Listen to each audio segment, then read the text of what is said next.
Now, we've already seen the video where I transformed this bathroom to something that was bland and boring and pretty basic. There wasn't much character to it, and I ended up making it something beautiful.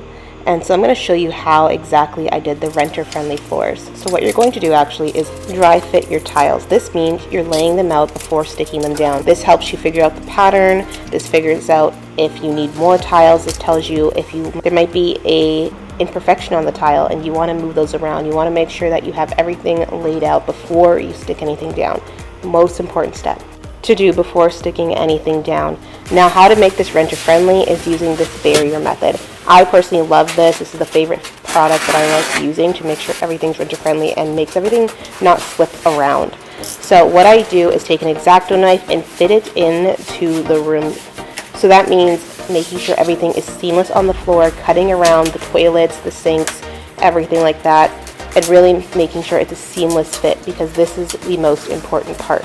We're going to cut around the pipes, we're going to cut around the trim, and make sure everything is fitted. Just use your X-Acto knife to score it around, and you'll see here I'm tracing the toilet bowl to get the exact shape that is needed and placing it behind. See that I got everywhere. I just measured it up to the wall. There's like tiny gaps, but those will be fine, trust me. Like this would use a larger gap. I might close it up, but to be honest, because of how thick the foam is, it's like 4 millimeters or something like that, it usually won't actually ever touch the ground. But if you're worried, just cut a piece of tape or just cut another piece and put it there. This here is just shifted, but then once I move everything in place, it will fit perfectly. I cut around the vent, so you can see there. The vent's going now. Oh no! Okay, well, there we go. Yeah, just cut all the way around. And I have all my piles set for the order they're going to go in.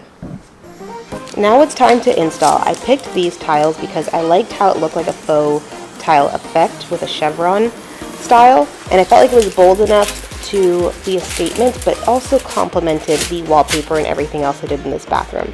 Normally I would say slowly peel off the back to stick it on, but for me it was just the easiest to get in this corner and just have the back pulled off to make my first row.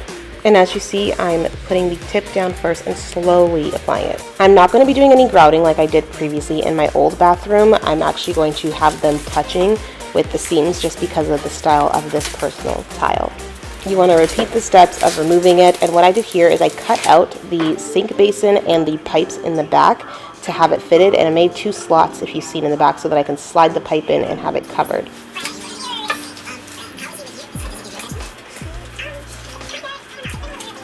I made sure everything fit around first before peeling off the back, and now I'm going to work in sections of sticking the front in and then sticking the back down.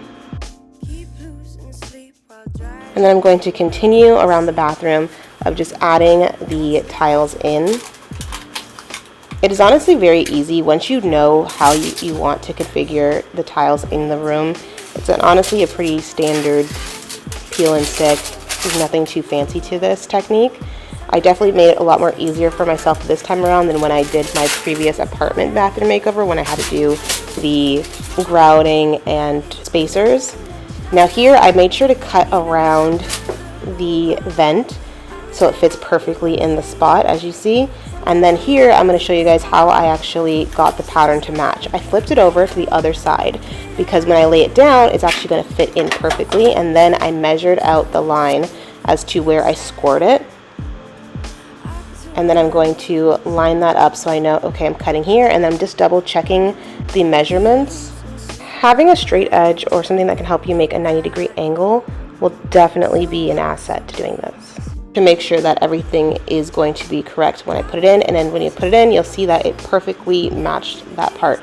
And then you just continue the same steps over and over again. So this is what it looked like before I finished everything.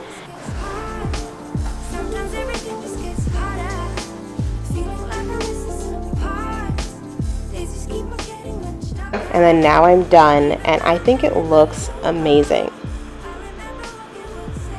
It's beautiful. I think it really complements the bathroom and puts everything together, and I am very happy with it. And it's renter friendly. When I leave, I can pick it up and go, and also I don't have to worry about sliding. I know a lot of people ask me, does it slide? No, it does not. Because it's wall to wall and the barrier adds some grip to the ground, it does not slide around.